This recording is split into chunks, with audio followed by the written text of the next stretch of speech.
Wonder Woman came out today, and it's hard to find anyone that's not talking about it. I just got back from the theater, and here's my knee-jerk review. Warning, minor spoilers are ahead, so if you haven't seen it yet, you've been warned.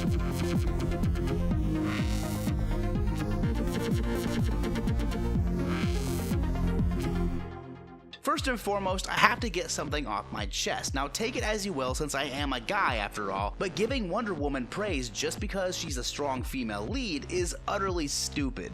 If you want to say strong female superhero lead, I'll give it to you because we have had none of those outside of TV. But as far as movies go, we have the Alien franchise, Million Dollar Baby, G.I. Jane, Frozen, Zootopia, Brave, The Hunger Games, and Fargo, and it doesn't stop there, the list goes on. Now I'm not saying we have a lot of strong female leads, God knows we could use more, but saying that Wonder Woman is the first, and by far the best, is just not true. Okay, now that we've got that out of the way, let's go ahead and start with the real review. The movie starts off with Wonder Woman on her home island of Themyscira.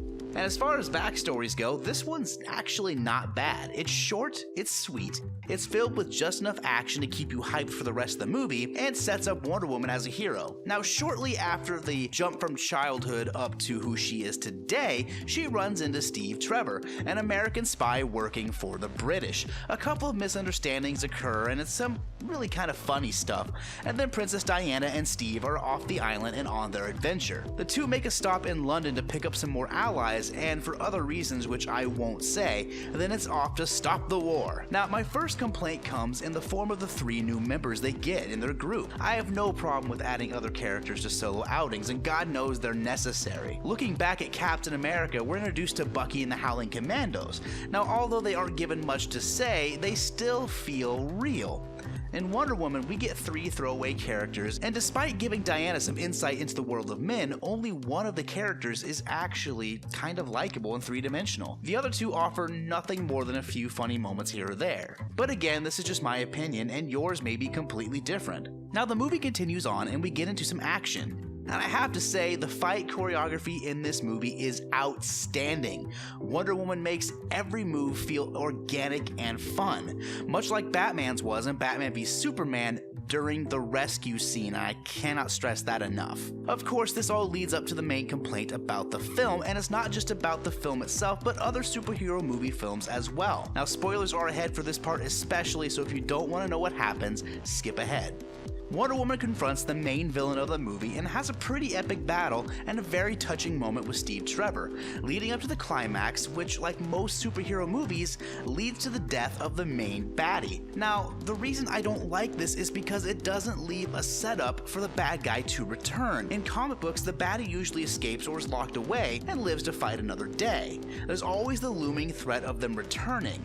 Now, movies like Iron Man 1 and 2, Superman, Green Lantern, and a few others all kill off the main bad guys, leaving the studios scrambling to come up with other villains to fight. Now, I'm not saying use the same villain for every single movie, we know that would get boring very quickly, but look at the example that Thor set.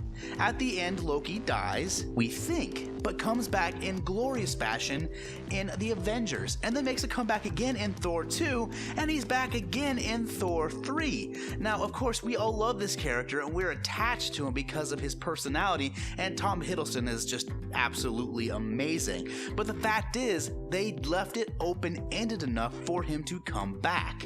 We definitely don't get that in Wonder Woman. So at the end of the day, what are my real thoughts on Wonder Woman? Is it good?